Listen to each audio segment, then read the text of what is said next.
Isang magandang umaga sa bawat isa po sa atin, lalo na sa mga kapatid natin diyan sa Bagong Silang. Salamat po sa Panginoon sapagkat kahit na tayo po ay nasa pandemya, ay nagagamit pa rin tayo ng Panginoon upang makapagbahagi ng kanyang mga salita. At itong nakaraan nga pong mga linggo o mga buwan ay naranasan ng buong mundo ang isa sa mga pinakamalaking pagsubok na pwede nating maranasan dito sa lupa. At ito po ay ang pagkakaroon po natin ng pandemya nang dahil sa COVID-19. At nang dahil dito, marami ang mga gawain, maraming mga trabaho, mga negosyo ang na-shutdown. Pero salamat sa biyaya ng Panginoon, ang kanyang gawain ng pagmaministeryo, pagbabahagi ng salita ng Panginoon ay nagpapatuloy. At alam natin na magpasa hanggang ngayon ay patuloy pa rin na naranasan natin ang pagsubok dahil sa pandemyang ito, pero patuloy tayong pinatatatag ng ating Panginoon at binibigyan ng kalakasan. Sa umaga pong ito, samahan po ninyo ako na pagbulay-bulayan ang kanyang mga salita na atin pong makikita sa aklat po ng Panaghoy or Lamentations, chapter 3, verse 21 to 24. Samahan po ninyo akong basahin ang mga talatang ito sa ating pong pagpapatuloy. Sabi po, sa Lamentations chapter 3, verse 21 to 24. Pero nanunumbalik ang pag-asa ko kapag naaalala ko na ang pag-ibig at awa ng Panginoon ay walang katapusan.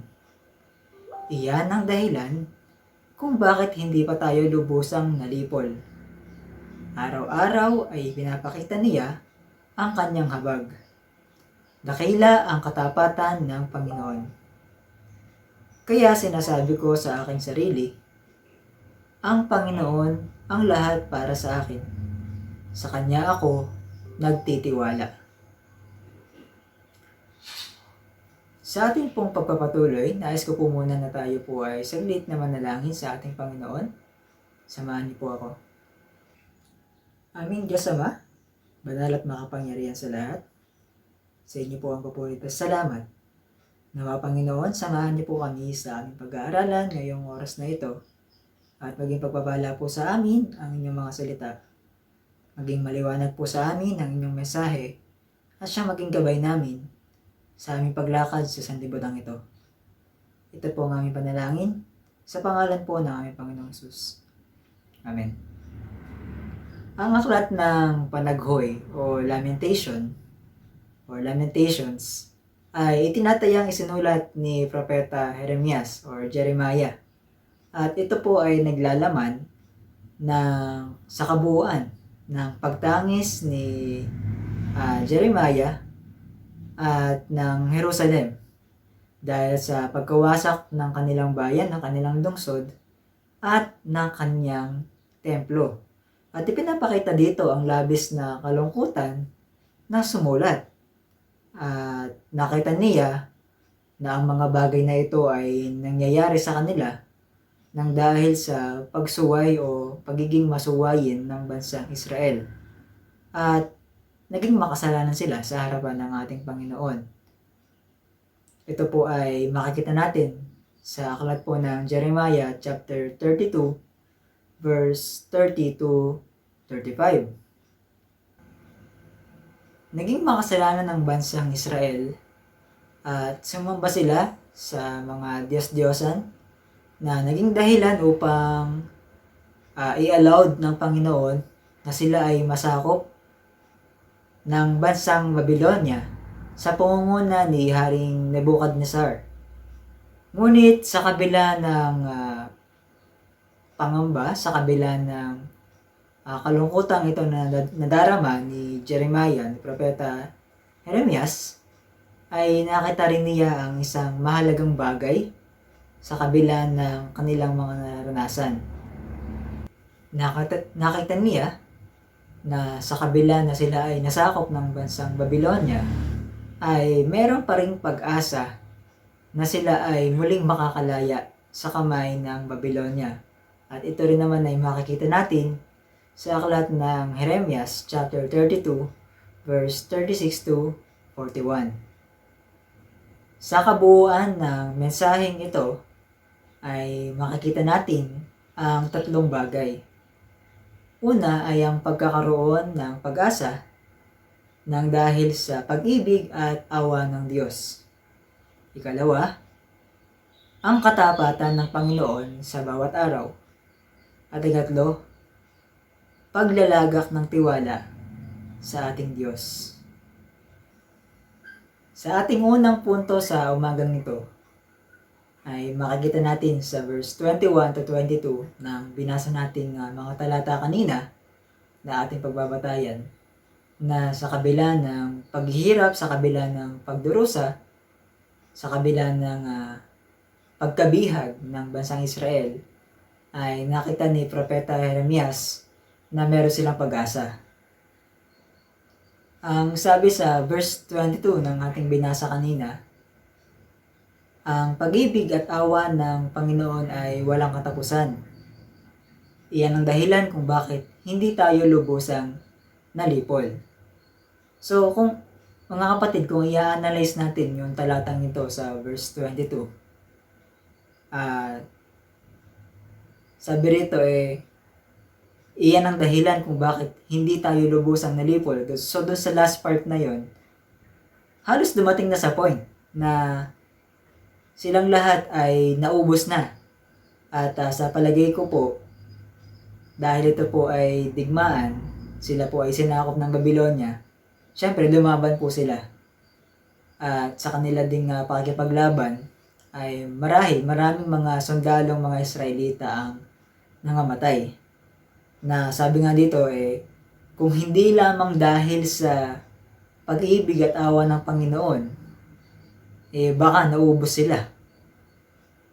No, paano kung meron kayang limit ang pag-ibig ng Panginoon at ang habag ng Panginoon?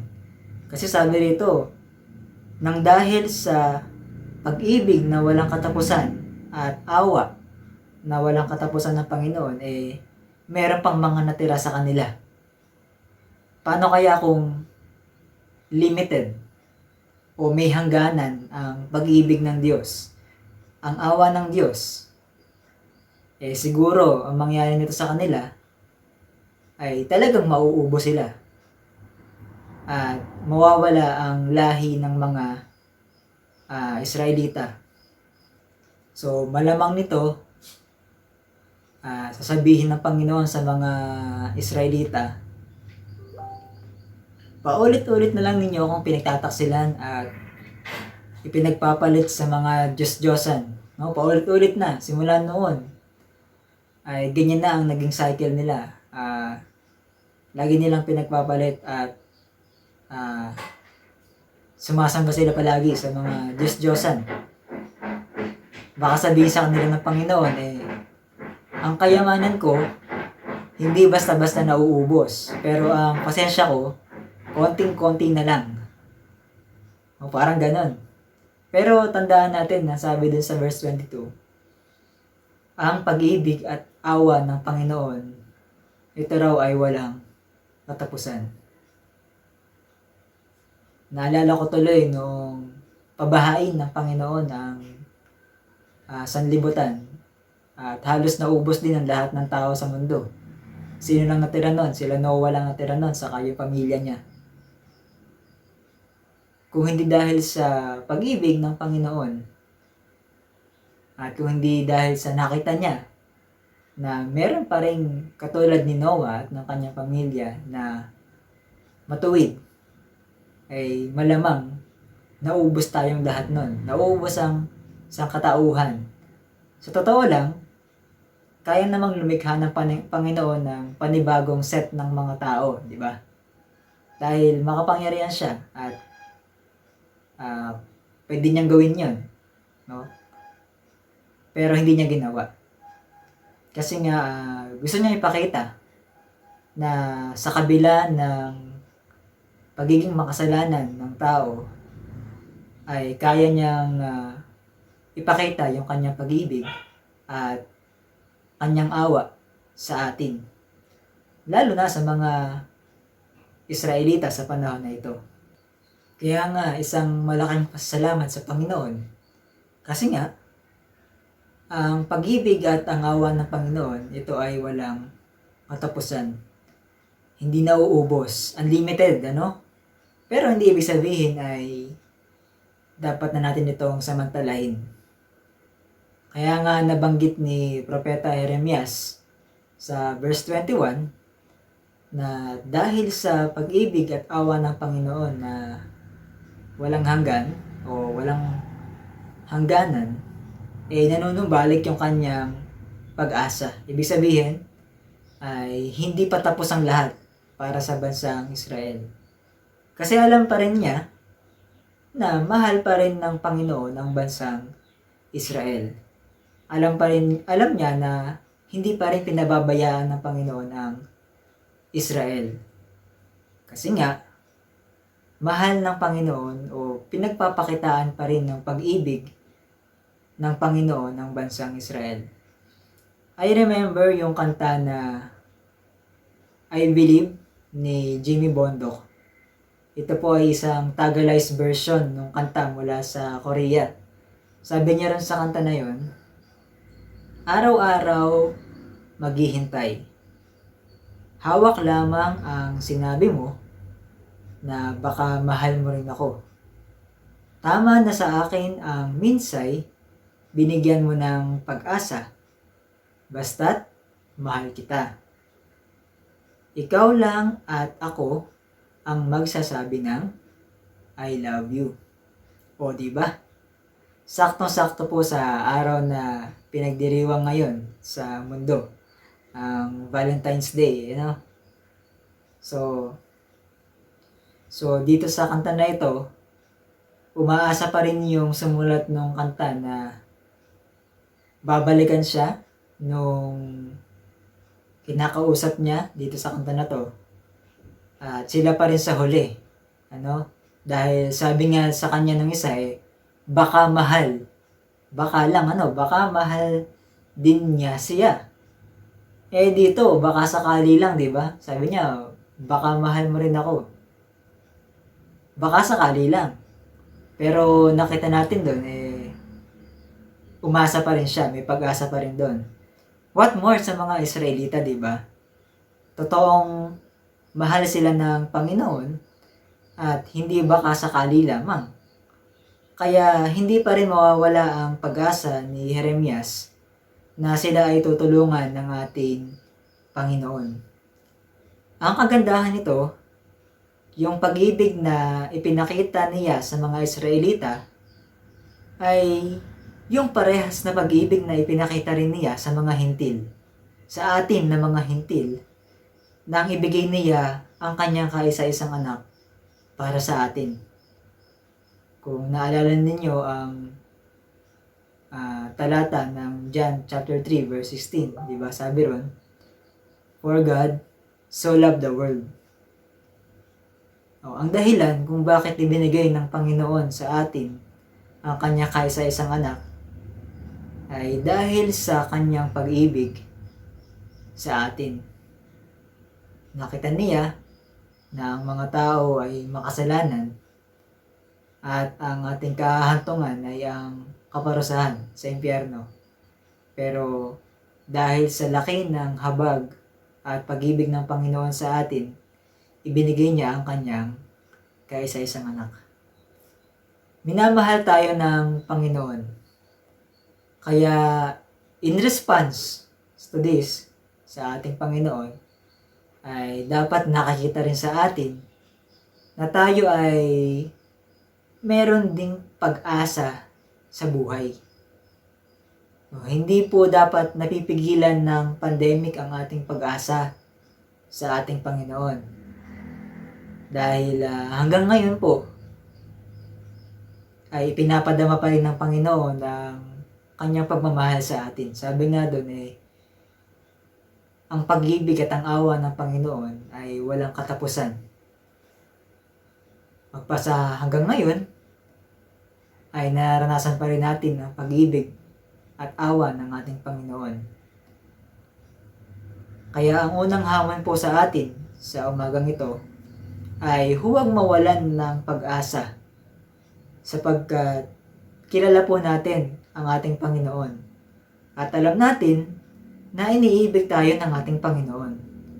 Umasa po tayo palagi sa Kanya. Sa ating ikalawang punto, ito po ay makikita natin sa verse 23 po ng ating binasa kanina. Ang sabi po ron, araw-araw ay pinapakita niya ang kanyang habag sa atin. Dakila ang katabatan ng Panginoon. Ano ba ang mga dahilan kung bakit sa kabila ng paulit-ulit na pagsuway ng mga Israelita sa ating Panginoon, ay nagagawa pa rin niya na patawarin ang mga ito? Kanina nasabi natin na ang unang dahilan ay dahil sa pag-ibig o sa walang hanggang pagmamahal ng ating Panginoon sa bansang Israel. Ang ikalawang dahilan ay dahil sa habag ng Panginoon ay bago araw-araw. Ang sabi nga kanina doon sa verse 23, araw-araw ay ipinapakita ng Panginoon ang kanyang habag. Parang baterya ng cellphone, di ba? Tayo po ay may mga cellphones o mga gadgets. Kapag yan po ay nalobat sa gabi at chinarge natin, kinabukasan, umagang-umaga, paggising natin, full battery na yan, handa na ulit nating magamit. Ganon din po ang habag ng ating Panginoon sa araw-araw. Tuwing umaga, laging bago. Kinabukasan, handa na ulit siyang magpatawad. Sabi nga sa NIV or sa New International Version, sabi doon ay, they are new every morning. Ang habag ng Panginoon ay bago araw-araw. Sa mga kapatid po natin na may asawa, ayan na, nanonood po ngayon, naalala niyo pa ba noong unang umaga po na kayo po ay bagong kasal ng inyong asawa? Yung unang araw na kayo po ay kinasal, yung unang umaga na kayo po ay naging mag-asawa na. Syempre, di ba, magkasama na kayo sa bahay niyan.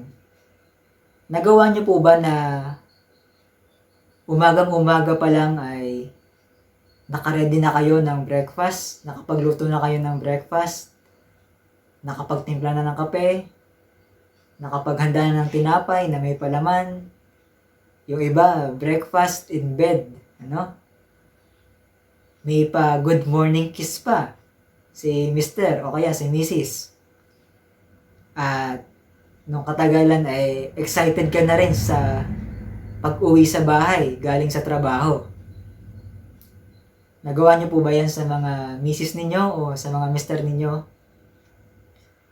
After ng ilang years, ganun pa rin po ba kayo hanggang ngayon sa asawa niyo? O wag po kayong magtatampo sa asawa ninyo kung hindi na ho sila ganun ngayon o ganun ka-sweet noong unang taon na kayo ay nagsasama. Kasi po, ang mga tao, we tend to change.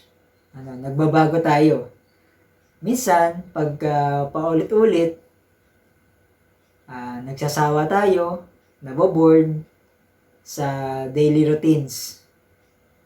Ngayon, kung yung asawa nyo ganun pa rin ka-sweet, ganun pa rin kalambing sa inyo at kung ano siya noong unang araw na kayo ay kinasal, ganun pa rin hanggang ngayon, ay mapalad kayo. Pero pagdating po sa ating Panginoon, wala tayong dapat ikatampo. Kasi po ang ating Panginoon, hindi siya nagbabago. Mula noong unang likhain niya ang sanlibutan, magpasa hanggang ngayon, He is the same yesterday, today, and tomorrow. Ang sabi po sa 2 Timothy chapter 2 verse 13 sa salin ng ASD, kung hindi man tayo tapat, mananatili siyang tapat dahil hindi niya may kakaila ang kanyang sarili. So, isipin niyo po yan mga kapatid, ano? Alam na po ng Panginoon na darating yung time na tayong mga nagsasabi na mahal natin ng Panginoon, darating yung time, magpe-fail tayo sa katapatan natin sa Panginoon. No? Pero siya, sabi dito, mananatili po siyang tapat. So, tayo ay minsan hindi tapat sa Panginoon, pero hindi ito magiging dahilan para siya ay magbago at hindi siya maging tapat sa atin. So, kung tayo man ay hindi tapat sa Kanya, sabi sa verse, siya ay mananatili pong tapat sa atin. Kung paano nung umpisa, ganun pa rin hanggang ngayon. So, kung dumating yung time na pakiwari natin na pinababayaan tayo ng Panginoon, hindi po yan totoo.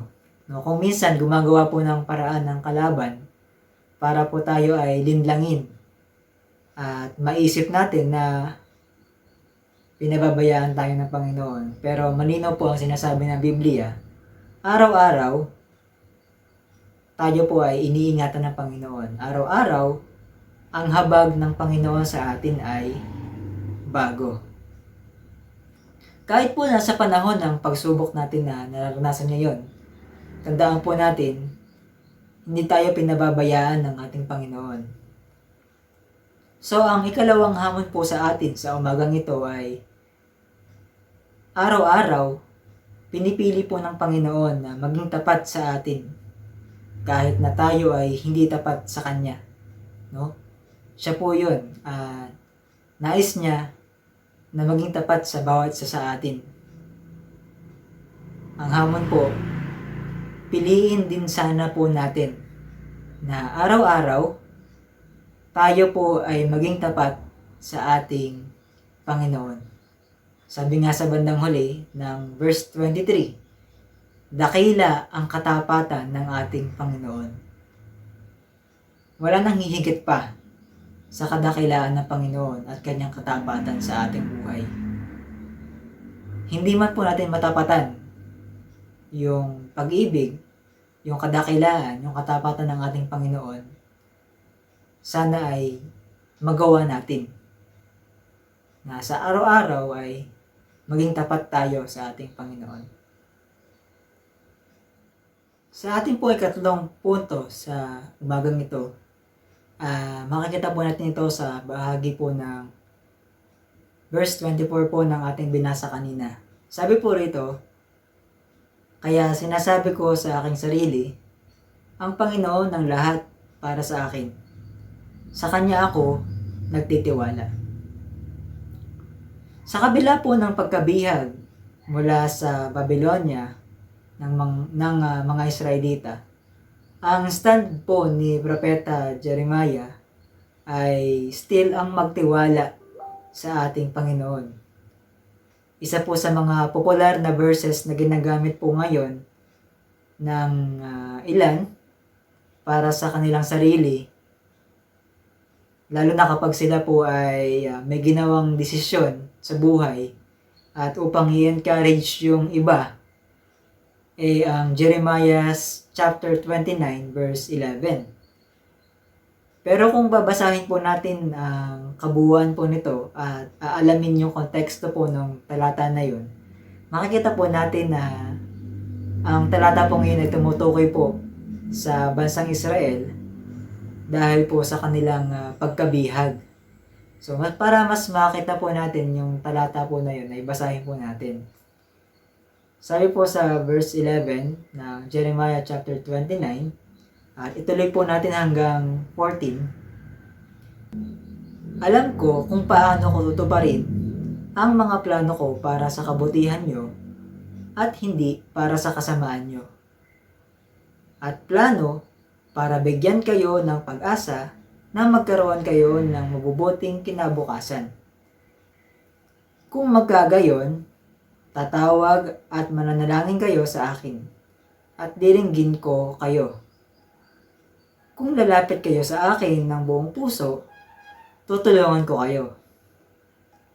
Oo, tutulungan ko kayo at ibabalik mula sa pagkabihag.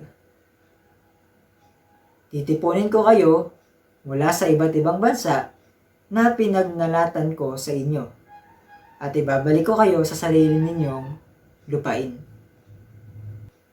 So dito makikita po natin na bagamat inallowed ng Panginoon na mabihag po sila, it is also the Lord's will na sila po ay muling ibalik sa kanilang lupain at iligtas sa kamay po ng pagkabihag ng Babylonia. Yun ay kung lalapit sila ng taos-puso sa ating Panginoon. So what happened to the Israelites?